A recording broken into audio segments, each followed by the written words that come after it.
Salut à tous et bienvenue sur ma chaîne. Si vous avez déjà voulu savoir comment lire et écrire dans un fichier texte en utilisant le langage de programmation C#, vous êtes au bon endroit. Que vous soyez débutant ou que vous ayez déjà quelques connaissances en programmation, cette vidéo vous guidera pas à pas pour maîtriser cette compétence essentielle. Alors, préparez-vous à coder et découvrir comment manipuler les fichiers texte avec facilité. C'est parti. Donc, nous allons débuter notre application. Nous allons commencer par créer une application console que voici. Nous avons une application console vierge ici. Si nous exécutons juste pour nous rassurer que elle est vide, voilà, nous constatons que cette application, qu'est-ce qu'elle fait? Elle nous écrit juste une ligne vide à la console ici avec le titre de notre thème d'aujourd'hui. Donc, considérons maintenant que nous voulons lire le contenu de ce fichier que nous avons dans notre disque D. Nous voulons lire ce contenu et l'afficher à l'écran ici. Donc, en C#, ceci est possible en utilisant en fait notre classe que nous appelons StreamReader. Donc, pour lire un fichier, la première chose que nous allons faire, c'est de trouver la position de notre fichier. Donc, nous devons ici déclarer la position de notre fichier. Notre fichier ici est situé dans le disque D et son nom c'est CNP2021. Si on ouvre comme ceci, on peut voir effectivement que nous avons un contenu texte ici dans ce fichier-ci. Nous allons essayer de le lire ici. Donc, pour lire le fichier, nous allons commencer par utiliser la classe StreamReader, qui est la classe qui nous permet de pouvoir lire un fichier. Donc, on va faire comme ceci. StreamReader, nous allons dire New StreamReader ici.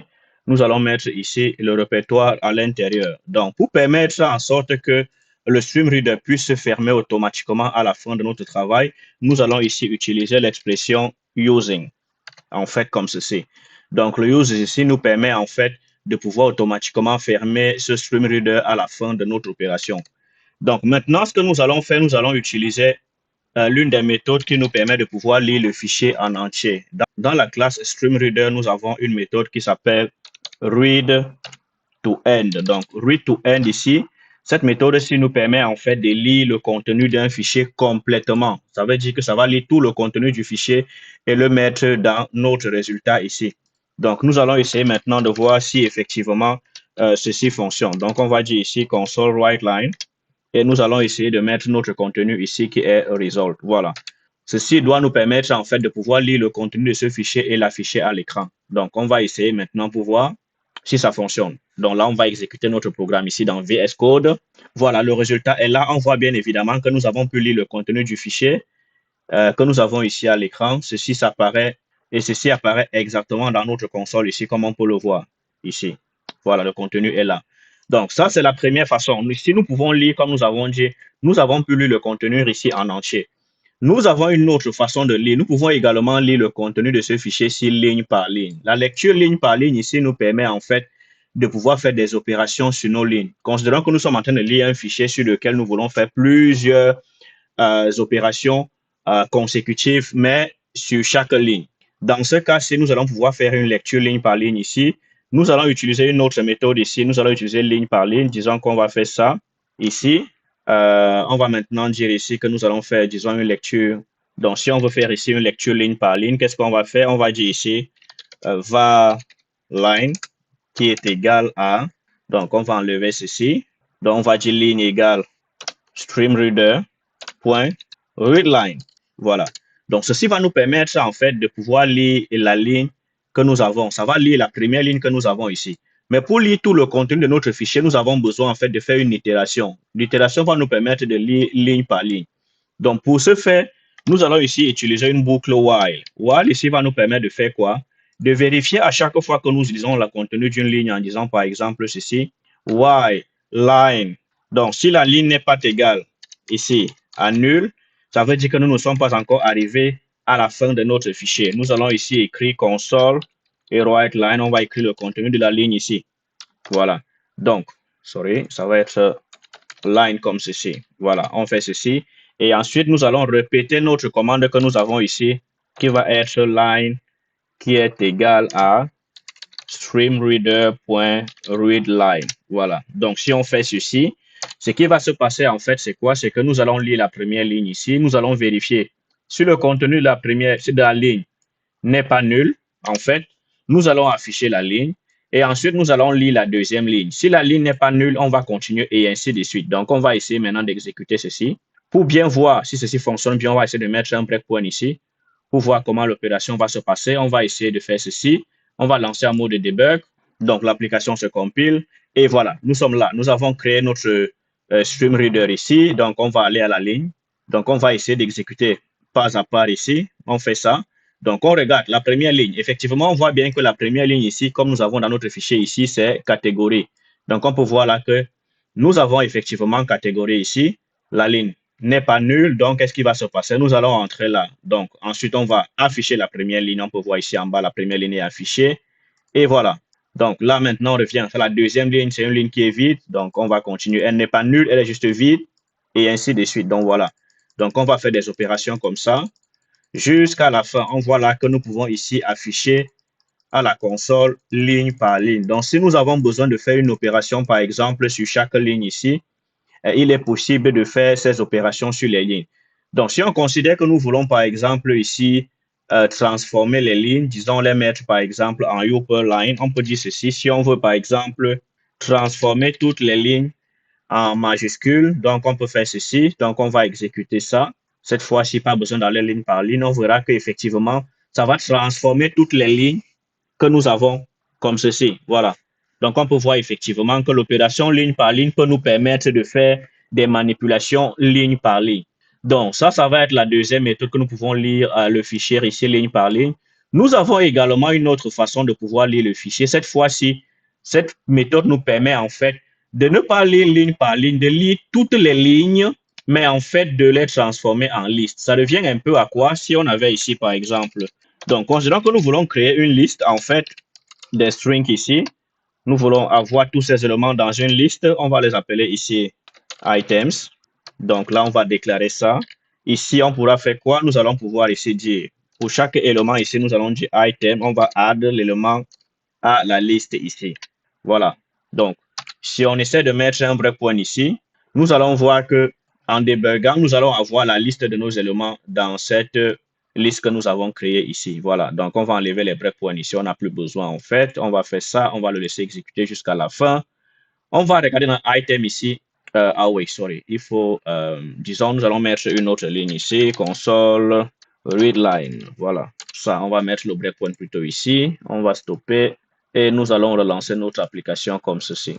Et voilà, là maintenant, on va voir que dans notre item ici, nous avons combien? Nous avons 11 lignes. Voilà, nous avons les 11 éléments ici qui sont dans une liste. Voilà, donc nous pouvons ainsi lire les éléments ligne par ligne, les inclure dans une liste et pouvoir les traiter séparément. Maintenant, nous avons également une méthode qui peut nous permettre de faire cette opération-ci directement une seule fois sans avoir besoin de passer par le while ici. Ceci peut être fait en utilisant ce que nous appelons, en utilisant la méthode read or line qui se trouve dans la classe file. Donc, au lieu d'utiliser ici StreamReader, on va plutôt utiliser file. Donc, dans ce cas, qu'est-ce qu'on doit faire? Nous allons venir ici, on va stopper ça, comme ceci. Nous allons ici dire, par exemple, que on va ici dire variable, appelons ceci catégorie list égale file read or line. Ici, nous devons mettre le nom, le chemin de notre fichier ici. Donc, on va mettre ici path comme ceci. Nous pouvons également indiquer d'autres paramètres, comme par exemple, est-ce que nous voulons lire en indiquant par exemple l'encodage, mais ici, on va juste s'arrêter là-bas. On va s'arrêter là. Donc, ici, maintenant, on va dire, nous voulons afficher le contenu de ceci. Nous allons dire maintenant for each. On va dire ici for each. Donc, on va dire ici var line in catégorie list. Nous allons ici afficher les lignes. Et voilà, comme ceci.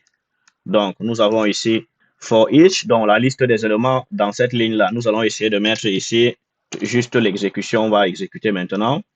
Et voilà. Donc, on constate ici que si nous mettons ici comme ça, on met un breakpoint là, on peut exécuter comme ça. Donc, là, si on met ceci, on voit effectivement que dans cette variable-ci, nous avons toutes les lignes qui ont été lues ligne par ligne et qui ont été insérées dans notre liste automatiquement. Donc, ceci revient à faire l'opération que nous avons fait dans la précédente section, mais cette fois-ci avec une seule ligne de code. Donc, voilà trois façons différentes comment nous pouvons lire le contenu d'un fichier avec le langage de programmation C#. maintenant, nous allons essayer de voir comment il est possible plutôt d'écrire dans un fichier en utilisant le langage de programmation C#. Donc là, on va fermer ceci. Nous allons essayer maintenant d'écrire dans les fichiers. Donc, pour écrire dans les fichiers en C#, nous allons également, premièrement, essayer de définir un fichier ici dans lequel nous voulons écrire. Nous allons essayer maintenant d'apprendre comment écrire dans un fichier en utilisant le langage de programmation C#. Donc, pour ce faire, nous allons toujours déclarer le chemin dans lequel nous voulons écrire le fichier. Ça va être le nom de notre fichier. Ensuite, nous allons définir le texte, considérant que voici le texte que nous voulons écrire dans notre fichier, qui est le texte about. Considérons aussi maintenant que le fichier ici va plutôt s'appeler, disons, chaps-about.txt. Donc, on peut voir dans ce répertoire ici que nous n'avons aucun fichier avec ce nom ici. Donc, nous allons maintenant essayer de écrire le contenu ici. Nous allons faire la même chose comme tout à l'heure, mais cette fois-ci, nous allons utiliser la classe StreamWriter. Donc, StreamWriter va nous permettre ici de faire ceci.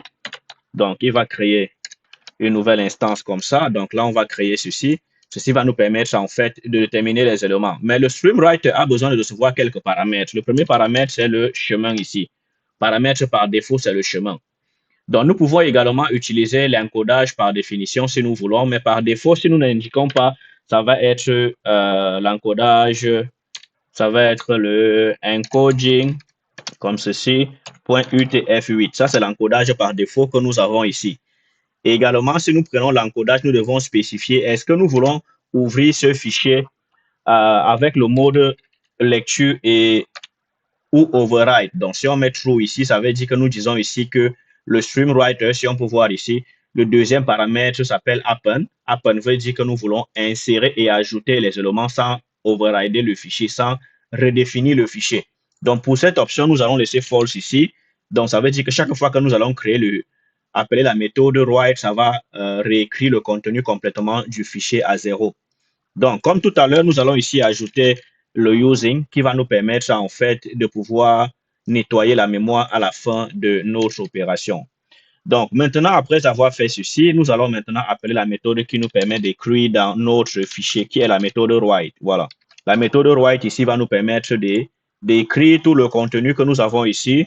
Donc, on va écrire ici le contenu de chaps about dans ce fichier, que voilà. Et c'est tout. Donc là, maintenant, si on exécute ceci, nous sommes censés avoir un nouveau fichier ici qui va se créer et le contenu va être automatiquement ajouté avec ce texte que nous avons ici. Donc, on va essayer maintenant de tester l'application pour voir.